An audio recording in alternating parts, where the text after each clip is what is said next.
안녕하세요. 분양 멘토 진월이입니다. 아마 이 영상을 클릭하신 분들은 말하는 직업을 갖고 있거나 아니면 평상시에 토론을 하는 걸 즐기는 분들일 텐데요. 저도 사람을 설득하는 직업을 갖고 있거든요. 책 쇼핑을 하다가 모든 논쟁에서 승리하는 법이라는 제목을 보고 안 살 수가 없더라고요. 제목을 참 잘 지은 것 같아요. 누구나 말싸움을 하다가 말문이 막힌 다음에 자기 전에 갑자기 떠올라가지고 그때 이렇게 말했어야 되는데, 이런 경험은 누구나 다 갖고 있잖아요. 이 책 저자는 메흐디 하산이라고 영국계 미국인이고 방송국 앵커나 기자로 이제 대표 패널로 나가는 사람이에요. 우리나라로 치면 예전에 진중권 씨 같은 사람이고요. 책에는 고대 수사학부터 현대 행동 심리학까지 논쟁을 승리로 이끄는 16가지 비책이 적혀 있어요. 전체를 제가 전부 다 소개해드릴 수는 없고 필요하신 분은 잠깐 스탑하시고 보시면 될 것 같습니다. 그리고 이 중에서 제가 부동산 영업이나 상담에 쓸 수 있을 만한 것들을 몇 가지 추려서 소개해드리고 또 응용까지 해서 어떤 식으로 쓸 수 있는지 한번 알려드리도록 할게요. 16가지 비책 중에 저한테 많이 와닿았던 챕터 이름은 청중을 비추는 거울이 되어라. 팩트 폭력보다 감성파리가 먼저다. 축구공만 차지 말고 선수도 걷어차라. 끝내주는 말로 마무리하라 인데요. 챕터 이름만 봐도 저자의 실력이 조금 느껴지지 않나요? 차례대로 한번 봐볼게요. 1장 청중을 비추는 거울이 되어라. 어떻게 보면 너무 당연한 얘기죠. 듣는 사람에 맞춰서 얘기를 당연한 얘기지만 제일 중요한 얘기이기 때문에 1장에 나와 있다고 생각이 들고요. 분양 상담에 대입을 해보면 상담을 할 때 20대 분들한테 월세를 받아서 노후 준비를 하라고 하면은 하나도 와닿지 않을 테고, 70대 할아버지한테 지금부터 투자를 하셔야지 20년 뒤에 강남에 들어갈 수 있다 말해봤자 내일 모레 죽을 건데 무슨 투자야, 이런 반응밖에 받을 수 없을 거니까요. 듣는 사람의 상황에 맞춰서 말을 해야지 설득력이 생깁니다.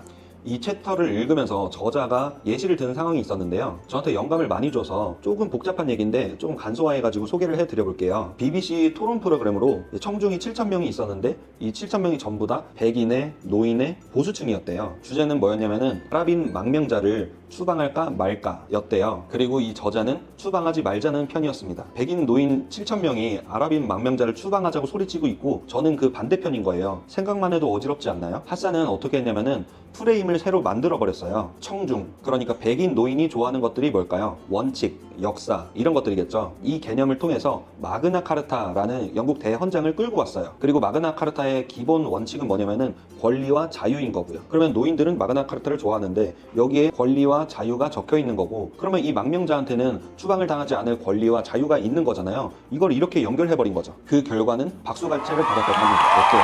기가 막히죠. 가치를 다시 재정의한 다음에 프레임을 씌워버리는 거예요. 이거를 한번 분양 상담에 적용을 해볼까요? 노인분들, 특히 우리나라 어르신분들은 가족들을 위해서 희생하신 분들이 굉장히 많잖아요. 그런데 어떤 투자를 하라고 권유를 드리면은 괜히 투자를 했다가 위험해질까봐 그냥 그 돈을 끌어안고만 있으세요. 이럴 때 가치를 재정의할 수 있겠죠? 투자를 하는 게 위험한 게 아니고 투자를 안 하는 게 위험한 거다, 이런 식으로 하는 건데, 예를 들면은 대표님, 우리나라 사람들이 대부분 그렇듯이 가족들을 위해서 힘들게 살아오신 분들이 되게 많으세요. 대표님도 그러셨죠. 고생 너무 많으셨네요. 그런데 그거 아세요? 앞으로 대표님이 은퇴하시면 70세에 은퇴하시면 100살까지 살아야 되는데 그 30년 동안 필요한 돈이 적어도 9억이 필요하대요. 심지어 물가 상승률을 고려하면은 2배에서 3배는 더 필요한 거고요. 이런 거 모르셨죠? 대부분 어르신들이 다들 모르시더라고요. 왜? 어디에서도 가르쳐 주질 않으니까요. 외국에서는 자녀분들이 20살 되면은 독립시켜버리고 본인은 본인들의 삶을 챙기는데, 우리나라는 특징이 자녀분들이 30이 넘어서도 자식들 챙기시느라고 본인들 삶을 못 챙기시는 분들이 많으세요. 그러다가 80, 90이 되면은 병원비도 없게 되는 거고, 그 결과가 안 좋은 걸로 많이 나타나는 거고요. 뉴스 보면은 요즘에 독거노인들 안 좋은 소식들 많이 나오잖아요. 그렇게 노후 준비가 안 돼 있기 때문에 그런 것이고요. 그래서 이제 대표님도 조금 귀찮으시더라도 이런 재테크를 통해서 노후 준비를 하는 게 오히려 가족들을 위하는 거예요. 안 하시면 안 돼요. 이제 9억이 필요하다니까요. 재테크를 안 한다는 건 본인의 삶은 물론이고 가족들한테까지 피해를 끼치는 거랑 마찬가지예요. 이런 식으로 가치를 재정의해서 프레임을 씌우는 겁니다. 원리는 조금 어려울 수도 있으니까 제가 방금 말씀드린 멘트만 쏙 빼가지고 써먹으시면 될 것 같아요. 이런 식으로 청중에 맞춰서 설득을 해야 하는 거고요. 이거 다음에는 청중의 어그로를 끄는 방법에 대해서 나와 있어요. 소제목은 뭐냐면 금붕어보다 못한 인간의 집중력입니다. 어그로 끄는 방법을 제시해주는 사람답게 소제목으로 어그로를 바로 끌어버리죠. 어그로를 끄는 방법 3가지는, 첫 번째, 예상하지 못한 강력한 도입부, 두 번째, 도발적인 질문, 세 번째, 스토리텔링이라고 하는데요. 이 세 가지를 한번 결합해봐가지고 어그로를 한번 끌어볼게요.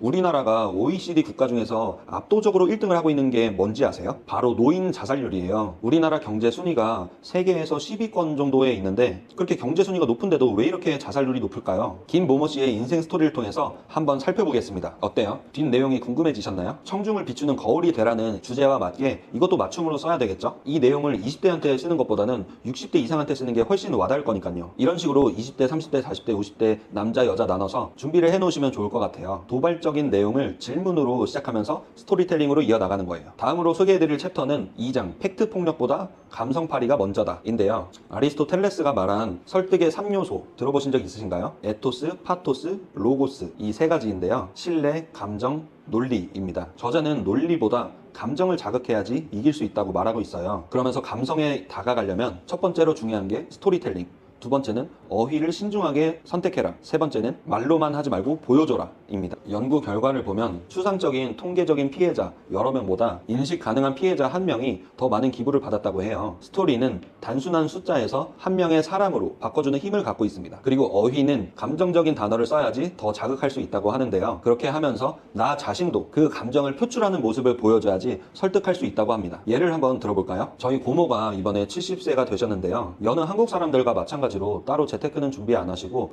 어떻게든 되겠지 라는 생각으로 그냥 살아오셨어요. 그런데 이번에 건강이 조금 안 좋아지셔가지고 3달 동안 입원하면서 치료를 받으셨거든요. 근데 이 3달 동안에 들어간 치료비가 얼마인 줄 아세요? 1,000만 원이 들어갔어요. 3달 동안에. 갑자기 큰 돈이 들어가다 보니까 저희 큰 고모도 당황을 하셔가지고 저희 아버지한테 지원을 요청하셨고 아버지가 500만 원을 지원해 주셨는데요. 솔직히 젊으셨을 적에 재테크할 돈 2천만 원, 3천만 원이 없으셨겠어요? 한국 사람들 다 열심히 살잖아요. 다만 조금 귀찮다고 무책임하게 노후 준비를 안 하신 분들은 닥치고 나서 후회를 할 수밖에 없습니다. 그리고 가족들의 생활까지 힘들게 하는 피해를 주게 되고요. 어디가 아프지 않더라도 최소한 물가가 이렇게 치솟는 상황에서 밥 먹을 때 적어도 메인 요리는 하나에다가 반찬은 3개 있는 그런 기본적인 식생활은 하고 싶잖아요. 밥에 김치에 간장만 넣고 밥 말아서 드시다가 우울증이 오는 그런 생활을 하고 싶지 않으시면은 반드시 재테크를 해야만 되는 거예요. 이제 재테크는 선택이 아니라 무조건적인 필수입니다. 어때요? 단순히 재테크는 노후 준비를 위해서 필요합니다. 이렇게 말하는 것과는 차이가 크죠. 스토리텔링을 하면서 감정이 들어가는 단어들과 함께 요것들을 조금 표출해주면 됩니다. 제가 지금 알려드리는 것들은 조금 힘이 있는 내용이다 보니까 조금 악용을 할까 조금 걱정이 되기도 하는데요. 좋은 일에만 써주시기 바라고요. 다음 챕터 4장은 축구공만 차지 말고 선수도 같이 차라 입니다. 이 챕터의 내용으로는 상대방의 인격에 하자가 있다고 말을 해라 이런 것들이고요. 이 내용들은 계약을 한 다음에 고춧가리를 뿌리는 사람들을 공격할 때 쓰면 될 만한 내용들인데 대중적이지 않다 보니까 지금 설명드리기는 좀 뭐해가지고 나중에 저를 찾아오시면 제가 알려드리도록 하겠습니다. 그러면 이제 마지막으로 넘어가서 챕터 16장인데요. 제목은 끝내주는 말로 마무리를 해라 입니다. 마무리가 제일 중요한 건 굳이 말을 안 해도 아실 거예요. 상대방이 새로운 사실을 막 배우고 습득한 다음에 납득한 상태로 끝나게 될지 아니면 흐지부지하게 넘어가게 될지 그걸 결정짓는 중요한 부분이니까요. 그럼 마무리 방법으로는 반복을 강조하면서 첫 번째는 인용문으로 끝내기, 두 번째는 이야기로 끝내기, 세 번째는 행동을 촉구하면서 끝내기 요거를 제시하고 있습니다. 여러분들도 이미 쓰고 있는 방법들인가요? 만약에 투자를 한다고 설득을 하려고 한다면 제가 쓰고 있는 거는 워렌 버핏의 명언을 쓰고 있는데요. 잠자고 있는 동안에도 돈이 불어나는 방법을 찾지 못한다면 당신은 죽을 때까지 일을 해야만 할 겁니다. 들어보셨죠? 그리고 아인슈타인이 한 말로 어제와 똑같이 살면서 지금과 다른 미래를 원한다면 그거는 정신병 초기 증세이다. 나에게 어떤 계획이 있는데 그 계획대로 했을 때 내 목표를 달성할 수 없다고 하면은 그 계획을 바꾸셔야 돼요. 아니면 그 간극 속에서 평생을 괴롭게 살게만 되니까요. 이런 식으로 설득을 하고요. 인스타에서 본 글귀인데 이 말도 많이 써요. 두려움은 극복하는 게 아니래요. 두려움은 많이 경험하면서 차츰차츰 무뎌지는 거래요. 겪어보지 않은 거는 다 두렵잖아요. 하지만 막상 겪어보면은 별거 아닌 경우가 많아요. 고등학교 처음에 진학하고 첫 등굣길에 반에 갔는데 내 친구들이 이상하면 어떡하지? 내 짝꿍이 또라이면 어떡하지? 내 선생님이 이상하면 어떡하지? 별별 걱정을 다 하면서 들어가잖아요. 하지만 들어가면 어때요? 그냥 살고 있는 사람들이고 친구들이고 자연스럽게 섞이게 되는 거잖아요. 투자도 마찬가지고 취직도 마찬가지고 막상 해보면 별게 아닌 게 많아요. 이런 비유를 쓰시면서 이야기를 스토리텔링을 적용하고 또 행동을 촉구하면은 설득력이 아주 강해집니다. 이렇게 책에 있는 내용을 바탕으로 응용까지 해서 예시를 좀 알려드렸는데요. 도움이 좀 되셨나요? 제 입으로 말씀드리긴 좀 그렇지만 상당히 퀄리티가 있는 내용들이거든요. 제가 실제 브리핑에 쓰고 있는 것들이고 누가 알려달라고 해도 알려주지 않던 것들이거든요. 근데 제가 나눠주고 느낀 건데 똑같은 내용이어도 이 내용을 10만 원을 받고 알려주면은 눈에 불을 켜고 초집중을 해서 듣는데 공짜로 알려주면은 대충 흘려듣고 기억도 잘 못하시더라고요. 그래서 제가 지금 돈을 받을 수는 없으니까 좋아요를 받으려고 합니다. 잠깐 멈춰주시고 좋아요 좀 눌러주세요. 책에 있는 모든 부분을 제가 알려드릴 수는 없다 보니까 제가 중요하다고 느껴지는 몇 가지만 뽑아서 알려드렸습니다. 한 번쯤은 읽어볼 만한 책이니까 한번 읽어보면서 저처럼 내가 영업하는데 아니면은 내 생활에 적용을 하려면 어떻게 해야 될까 생각해 보시면서 읽으시면은 도움이 될 것 같아요. 책 읽기 귀찮으시면은 제 영상을 다시 한번 보면서 제가 주로 노년층을 대상으로 예시를 들어드렸는데 20대 30대 남자 여자한테는 어떤 식으로 말하는 게 좋을까 떠올려 보면서 다시 보면은 좋을 것 같고요. 떠오르는 영감을 바탕으로 댓글을 적어주시면 제가 사랑을 드리겠습니다. 다른 분들에게도 많은 도움이 될 거예요. 그러면 긴 영상을 시청해 주셔서 감사드리고요. 도움이 됐으면 좋겠네요. 다들 원하는 바 모두 다 이루세요. 화이팅! 감사합니다.